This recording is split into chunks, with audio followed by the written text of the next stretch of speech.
So for Maharaj is concentrating on the plan, on something, and really focusing 100% focusing. Is that count as being present?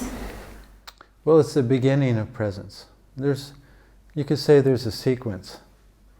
The first is to make a conscious choice to bring your attention to the present moment with something that's present with you, that's real, that's here. And as soon as you do that, you come out of the world of the mind, which is a illusory world of thinking about the past or the future, which is where most of us live all the time, but don't know it. But if you make a conscious choice as a human being, you can do that. You can bring your attention, you can put your attention wherever you want to. You can think about the past or the future intentionally, or you can notice something that's in the present. So wherever you direct your attention, that's where your consciousness goes. So you can become conscious of this plant. And if you're conscious of this plant, then you're not thinking about the past or the future, right? So you become conscious of the plant. So are you conscious of the plant right now? Yes.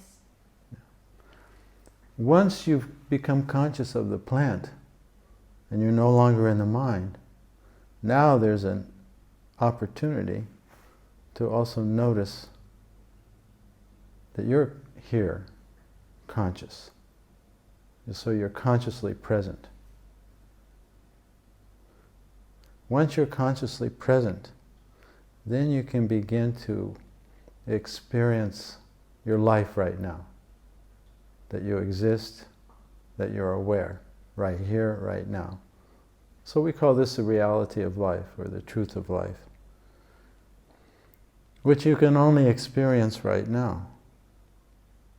So there's a clear distinction between being in the mind and being in the reality of life in the present. So let me give you another example. You can only be conscious of this plant right now. Similarly, you can only be conscious of your life right now. You can't become conscious of something that happened in the past. That you can only remember it. It's a very different experience. You can't really become conscious of something that's going to happen in the future because it hasn't happened yet. All you can do is imagine it. So you can only be conscious of something right now, even your own life.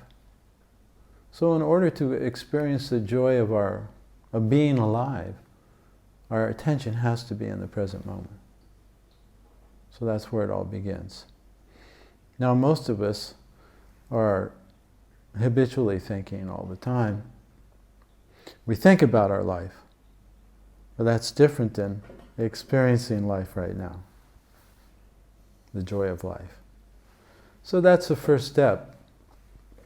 And it's not difficult, actually. People say it's difficult all the time. When I say, just be present, they say, oh, it's so difficult. But if you consider it's just a conscious choice you make for a few moments. So for just a few moments, can you be present with this beautiful little plant? And just notice it. And now you've become conscious of it. And when you notice that it's a living thing, and you're just fully giving your full attention to it, do you feel a little slight appreciation for it?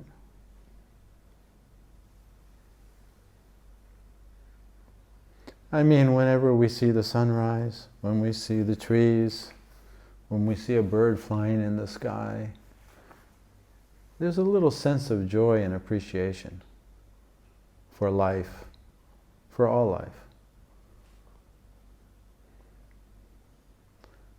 So once we brought our attention to the present, then it's possible to make another conscious choice to just notice I'm alive now. And that's all it is. Many, many times a day, you make a conscious choice to come out of the mind and notice something that's present with you.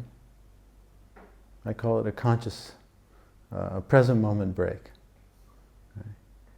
Just come out of the mind, and it's the plant or your own body, your breath, that brings you out of the mind just by noticing it. Because the plant's present, it's here, and you're here.